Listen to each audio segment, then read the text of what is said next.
नमस्कार, मार्केट मसाला में आप सभी का स्वागत है। मैं हूं सुमित और आज मेरे साथ फिर से एक बारी प्रियंका मौजूद है। हेलो टू सुमित और हेलो टू मनी 9 व्यूअर्स। मुझे पता है आप विवेक मित्तल जी को मिस कर रहे हैं, अगले हफ्ते से वो आपके साथ रहेंगे, लेकिन इस हफ्ते मैं और सुमित ही आप तक मार्केट मसाला का अपडेट पहुंचाने वाले हैं। तो मार्केट में हलचल भरा हफ्ता रहा है, अच्छा हफ्ता रहा है, बढ़िया हफ्ता रहा। इनफैक्ट 1.5% की तेजी फ्रंटलाइन इंडेक्स में रही।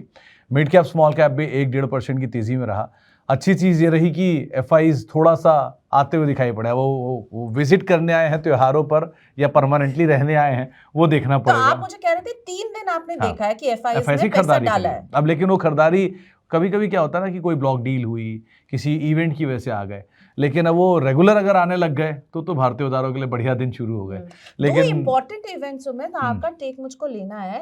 एक तो लेना है टीसीएस के नतीजे से ज्यादा जो टीसीएस के जो एचआर हैं उनके जो वक्तव्य है वो ज्यादा नहीं। तो टीसीएस में पता है एक बड़ी इंटरेस्टिंग चीज हुई कि टीसीएस में नंबर्स आए फ्लैट।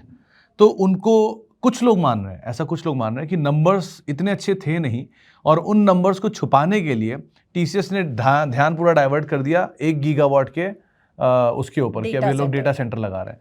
सो ये चीज़ से डिविएशन आ गया। और क्योंकि प्रेस कॉन्फ्रेंस हुई नहीं इस बारी रतन टाटा साहब के निधन की वजह से, तो मतलब उनकी डेथ एनिवर्सरी की वजह से, तो इसलिए शायद बहुत क्लैरिटी इस पर मिली नहीं। लेकिन बाजार ने ना बहुत कोई दुख नहीं दिखाया। इस पूरे हफ्ते में आईटी 5% चला है, तो टीसीएस भी चला ऑब्वियसली। तो नंबर्स के बाद अगर थोड़ा बहुत 1-1.5% टूट भी गया तो बहुत अंतर आना नहीं है।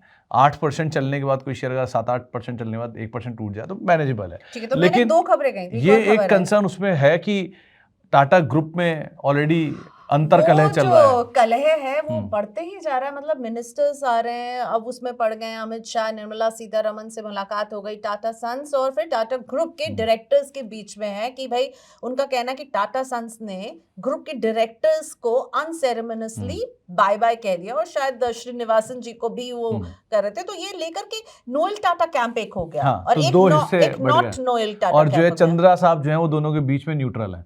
उनके एम्प्लॉई ऑब्वियसली तो वो तो न्यूट्रल रहेंगे ही।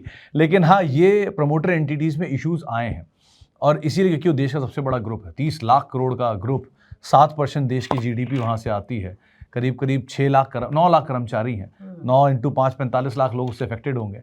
सो इस लिहाज से देखा जाए तो इसलिए मिनिस्ट्री को इन्वॉल्व होना जरूरी भी था और वो चल भी रहा है। और आज कोई बैठक भी होने वाली है। हाँ, वो 40 मिनट की बैठक पहले हुई, अब दोबारा उस पर सेकेंड राउंड की मीटिंग होगी। तो ये एक कंसर्न है जो पूरे ग्रुप के ऊपर हैंगओवर के तौर पे है। इसलिए टीसीएस, टाटा मोटर्स और ये सारी कंपनियों में बहुत इंपैक्ट नहीं है। हाँ, टाटा मोटर के लिए अगला हफ्ता इंपॉर्टेंट है जहाँ पे 14 तारीख को इनका डीमर्जर होने वाला है।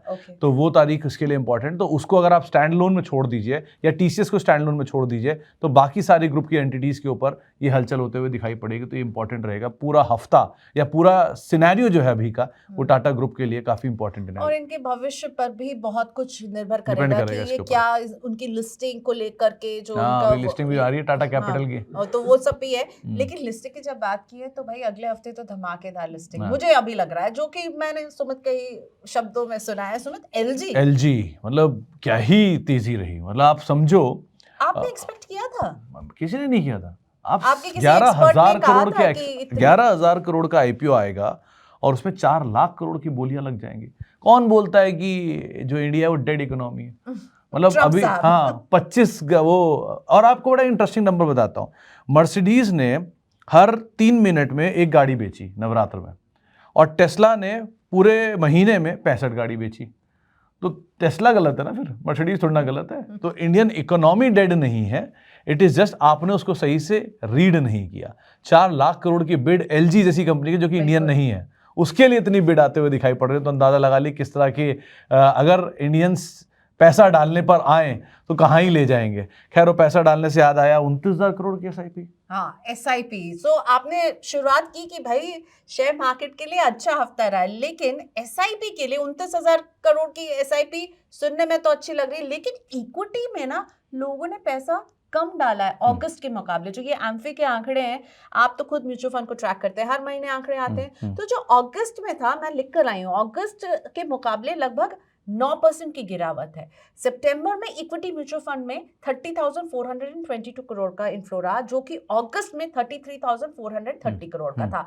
सो जाहिर तौर पर सितंबर में हमने मार्केट को अगेन बहुत वॉलिटिलिटी देखी, बहुत उतार चढ़ाव देखा, तो इसमें जो है ना इन्वेस्टर्स ने अपना पैसा इक्विटी म्यूचुअल फंड में देना सही नहीं समझा। डेट म्यूचुअल फंड से भी हम आउटफ्लो ही देख रहे हैं, लार्ज कैप हो, मिड कैप हो, स्मॉल कैप हो, सब में। हाँ, आया किधर फिर? मतलब लोगों ने निवेश जो है अपना थोड़ा बहुत जो है मैं कहूंगी मल्टी कैप में कर रहे हैं, लार्ज एंड मिड कैप में कर रहे हैं, वैल्यू फंड्स में कर रहे हैं, कॉन्ट्रा फंड्स में कर रहे हैं। एक बात बताओ प्रियंका, आप इतने सालों से म्यूचुअल फंड ट्रैक कर रहे हो, सालों हो गए देखते हुए, आपने जो एसआईपी का फ्लो, आपको याद है पहली बारी आपने कभी नंबर सुना होगा तो कितना एसआईपी फ्लो होता था एक महीने का?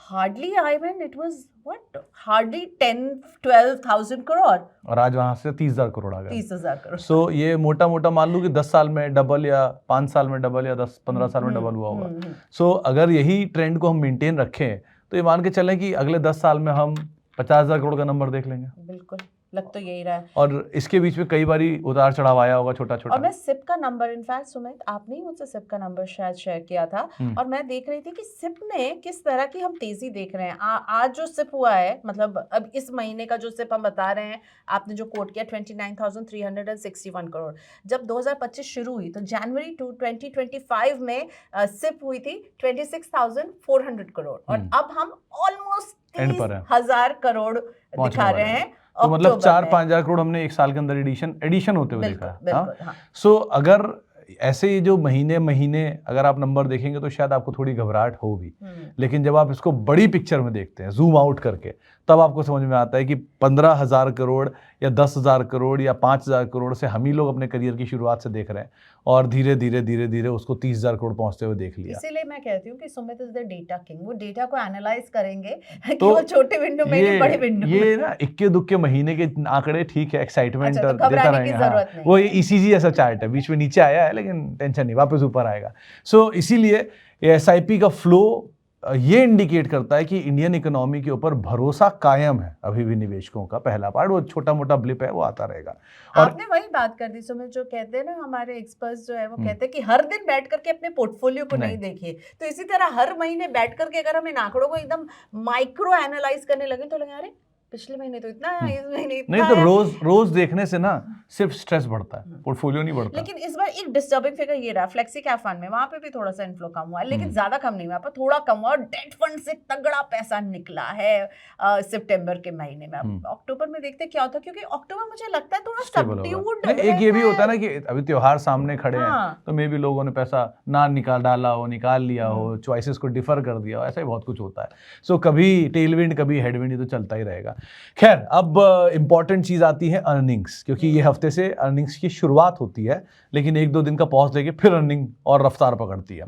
तो अभी तो टीसीएस की अर्निंग आई, टीसीएस की अर्निंग ठीक ठाक थी, बाजार उम्मीद भी कर रहा था वीकनेस की, आया भी वीक है, 11 रुपये डिविडेंड है, तो बढ़िया चीज वहां पे चल रही है। टाटा एलेक्सी के नंबर वीक आए हैं और वो अनुमान से नीचे आते हुए दिखाई पड़े। ये 2 अर्निंग जो आए थे, दोनों ही अर्निंग में बहुत कोई फायरवर्क नहीं है। अगले हफ्ते के लिए अब जो अर्निंग की सूची है वो धीरे धीरे बढ़ती चली जाएगी, हालांकि वो दिवाली के आसपास आके फिर थमेगी, फिर रफ्तार पकड़ेगी उसके बाद।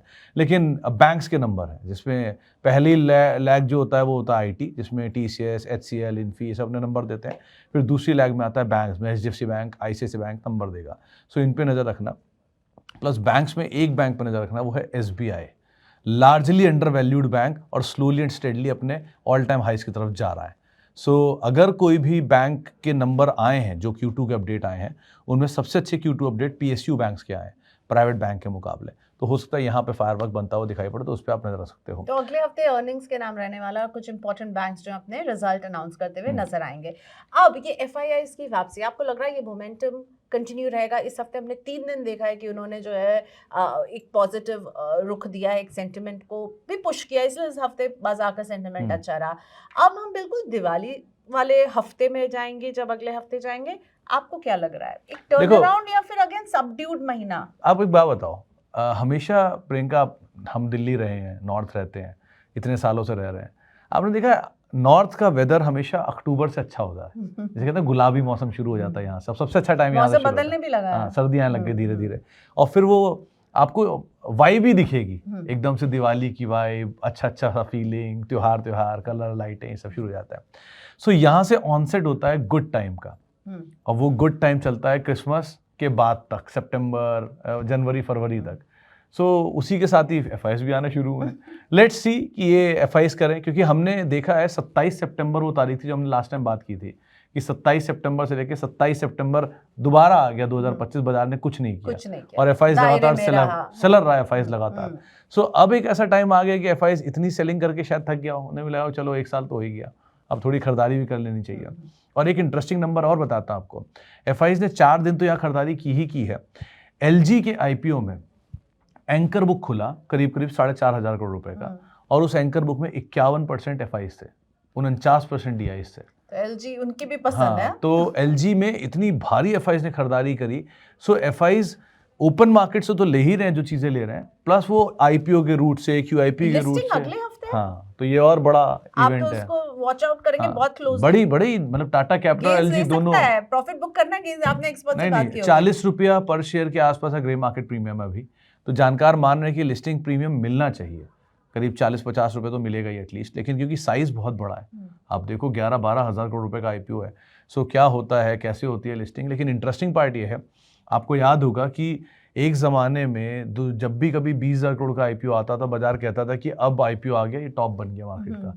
लेकिन अब 11-11 हज़ार करोड़ के आईपीओ आ रहे हैं और इजीली फ्लोट हो रहे हैं, और मोटे मोटे नंबर उनको मिल रहे हैं। इसका मतलब लिक्विडिटी का फ्लो पीछे इतना बड़ा है। हो सकता है आपकी एसआईपी की जो ड्रॉप है उसमें एक वजह ये भी हो कि लोगों ने वो पैसा वहां ना डालकर आईपीओ के रूट में डाल दिया, और जब आईपीओ से पैसा वापस आएगा तो एसआईपी में डाल देंगे। अब तो अगले 3-4 महीने आईपीओ की लाइन लगी हाँ, हुई है। और बड़े आईपीओ हैं, आपने देखा था ना 75,000 करोड़ रुपए के आईपीओ आ रहे हैं एक महीने के दौरान, जिसमें वी वर्क गया 3,300 का, 16,000 करोड़ का टाटा का, फिजिक्स वाला आने वाला है, ओयो आने वाला है, ऐसे बड़े बड़े और नाम आने वाले हैं। सो इस तरह के जो आईपीओ आ रहे हैं, तो हो सकता है बाजार में पैसा की लिमिटेड ही होता है एक आम आदमी के पास। फाइनेंशियल सेक्टर्स की कंपनियां, कैनरा रोबेको, कैनरा इंश्योरेंस का आईपीओ आया 2017 के बाद, एएमसी का आईपीओ आया, कैनरा आईपीओ का लाइन बहुत रोबस्ट है, और मुझे लगता है लोग अपना पैसा कुछ वहां से निकाल करके आईपीओ में भी डाल रहे हैं। तो इसीलिए लिमिटेड पैसा है, त्योहार सामने खड़ा है, आम आदमी पे पैसा लिमिटेड होता है, तो घुमा रहा है इधर से इधर, इधर से उधर।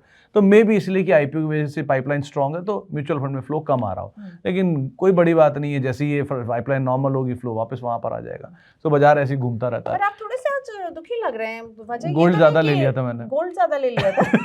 मुझे लगा कि ट्रम्प साहब को नोबेल प्राइज नहीं मिला, नोबेल पीस प्राइज नहीं मिला। अब मुझे डर इस बात का कि नहीं मिलने पर वो क्या करेंगे। जब वीकेंड खराब कर सकते हैं क्या? अब हो सकता है, नहीं एक्चुअल में ट्रम्प साहब का भरोसा नहीं मिला। अच्छा बताता हूँ कौन ने किसने नहीं दिया उसको बताता हूँ। तो वेनेजुएला की जो है मारिया कोरिना मचाडो, इन्हें मिला है नोबेल पीस प्राइज। मुझे लग रहा है अगला टैरिफ जो है वेनेजुएला पे आना है। 50% की टैरिफ के लिए तैयार हो जाए वो। लेकिन सिल्वर क्या रेस लगा है सिल्वर नहीं तो गोल्ड सिल्वर क्या भागा। 14 इयर्स सिल्वर जो है $50 को क्रॉस किया। आपको पता है कोटक म्यूचुअल फंड्स को अपने सिल्वर ETF FOF में लमसम निवेश को रोकना पड़ा, बिकॉज जो MCX में जो भाव है और अभी डिलीवरी में, सप्लाई में एक कंस्ट्रेंट है, सिल्वर की अवेलेबिलिटी कम है, तो डिलीवरी में 7 से 12 दिन का लगता है। और कोटक कह रहा है कि हम नहीं चाहते कि हमारे इन्वेस्टर्स जो हैं वो बहुत ही हाई वैल्यू में अपना पैसा वहां पर लॉक कर रहे होंगे, क्योंकि डिमांड और सप्लाई में एक बिग मिसमैच है। तो हो सकता है ये जो तेजी है सिल्वर और गोल्ड की, ये शॉर्ट कवरिंग खींच रही हो, क्योंकि गोल्ड और सिल्वर में बहुत सारे लोगों ने नीचे के लेवल पे तेजी को देखकर शॉर्ट किया था $3800 पे या $3900 पे। उनको लगा था इससे ऊपर नहीं जाएगा, लेकिन गोल्ड ने जो तेजी दिखाई उसके बाद वो 4.5, क्योंकि यूएस लॉकडाउन अब हो रही है, वो यूएस लॉकडाउन की वजह से बाजार ने तेजी और पकड़ ली, और जिसकी वजह से गोल्ड में एक बढ़िया ब्रेकआउट आ गया। लेकिन अब थोड़ी प्रॉफिट टेकिंग है, कॉशियस स्टांस रखिएगा। गोल्ड सिल्वर कभी नुकसान नहीं देते, ये मिथ है बाजार में, ऐसा नहीं, वो नुकसान नहीं देते, वो देते हैं एक नियर टर्म में। लॉन्ग टर्म में तो कोई ऐसा क्लास नुकसान नहीं देता, लेकिन नियर टर्म में नुकसान देते हैं।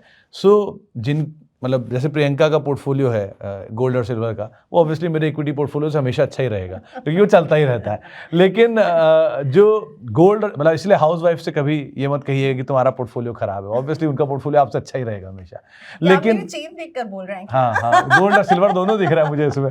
सो एक इंटरेस्टिंग पार्ट ये है कि गोल्ड सिल्वर में तेजी मंदी में नहीं कन्वर्ट होती, बस वो रेंज में आ जाता है, और बहुत समय तक एक रेंज के अंदर रहता है। सुमित के जो शब्द है कॉशियस, बहुत इंपॉर्टेंट वर्ड है। कॉशियसली ऑप्टिमिस्टिक रहिए, स्टांस ऑप्टिमिस्टिक, लेकिन थोड़ा कॉशियस भी रहिए। जब भागते हैं ना इस तरह की कमोडिटीज लगता है अरे गाड़ी छूट गई अब ले लो। हाँ, ये कभी नहीं करना चाहिए। ओए cautious stand is the key take away आज सुमित की इस बातचीत। देखो एक वर्ड हमेशा हम जब इवेंट करते हैं तो हमारे जानकार जो मिलते हैं ना वो वर्ड बोलते हैं FOMO, fear of missing out. तो लेकिन फोमो का भी ना एक वो बना है कि दो वर्ड होते हैं कॉमन, गार्प और बाप। बाप होता है बाय एट एनी प्राइस, ये कभी मत करना। ग्रोथ एट रीजनेबल प्राइस, जो गार्प होता है वो सही वर्ड होता है कि हर चीज की कीमत होती है, वो आप ही तय करोगे क्या होती है, लेकिन रीजनेबल जो हो वो आपको रखनी चाहिए। सोने की कीमत 1.25 लाख रुपए तोला, ये कुछ ज्यादा ही नहीं हो गया था। पर किलो चांदी जो है एक समय में इस हफ्ते में 1,59,000 पर किलो सिल्वर। तो इस तरह का दाम आप सोचो सोने चांदी का। सो बाप नहीं, हाँ, गाप का प्रिंसिपल आपको जरा फॉलो करना है। तो ये दो बहुत इंटरेस्टिंग वर्ड है, इनको आप जरूर ध्यान रखिएगा। खैर ये हफ्ता तो बढ़िया रहा, पिछला हफ्ता भी बढ़िया रहा, अगला हफ्ता भी अच्छा ही रहेगा, क्योंकि त्योहार सामने खड़े हैं, आप लोग एंजॉय करिएगा अपने त्योहारों को। तो लेकिन कुछ चीज़ें जो इवेंट के तौर पे इंपॉर्टेंट है वो आपके सामने रख देता हूँ। पहला, 2 बड़ी लिस्टिंग है, टाटा कैपिटल की लिस्टिंग है, एलजी की लिस्टिंग है। दूसरा, कई बड़े नंबर्स आने वाले हैं, एचडीएफसी बैंक के, आईसीआईसीआई बैंक के, एचसीएल टेक के, इन सब के एसएमएल वगैरह के, मिड कैप लार्ज कैप के नंबर और पिकअप करेंगे। त्योहारों का सीजन भी शुरू हो रहा है, सो थोड़ा वो भी डिमांड साइड कंपनी अपने Q2 के नंबर देंगी, बताएंगी ऐसी डिमांड आई। जैसे आपने सुना होगा इटर्नल में एक दिन में इतने ऑर्डर आए, या तनिष्क बताता है कि हमारे यहाँ धनतेरस पे इतनी सेल रही। तो ये सब नंबर भी आते रहेंगे, इनको भी आप लोग ध्यान रखिएगा। प्लस ट्रम्प साहब, अब पता नहीं मिला है उन्हें पीस प्राइस, तो क्या करेंगे, उनकी बंदूक के सामने कौन आएगा। आप समझ रहे हैं कि सुमित की मायूसी जो थी हल्की सी, कि उनको लग रहा है वीकेंड में कोई और अच्छी खासी तेजी खेल कर गए, पता नहीं का, तो अब पता नहीं क्या होने वाला है। हाँ, वैसे क्रूड रिजर्व उनके पास ज्यादा था ही, तो ऐसे उन पर दिक्कत आ सकती है, तो एक वो पार्ट इंपॉर्टेंट रहेगा।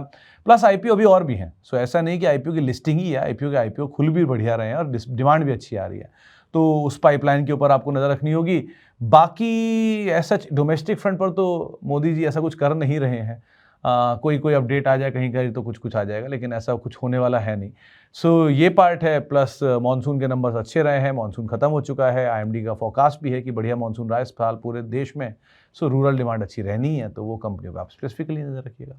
चलिए, तो इसी के साथ आज के बातचीत को यही वाइंड अप करते हैं, और बाकी आप लोग से मुलाकात करते रहेंगे। और त्योहार है, सो सुनिए भी, देखिए भी हमें, लेकिन एंजॉय भी करिए ऑब्वियसली। ओके, और मनी 9 को सब्सक्राइब भी कर लीजिएगा। ठीक है, बाय बाय हम दोनों की तरफ से। मुलाकात होगी अगले हफ्ते, होपफुली जो जोड़ी थी हमारी जय और वीरू की, यानी कि सुमित और विवेक जी की, वो वापस आ जाएगी। Okay, bye bye. चलिए, नमस्कार।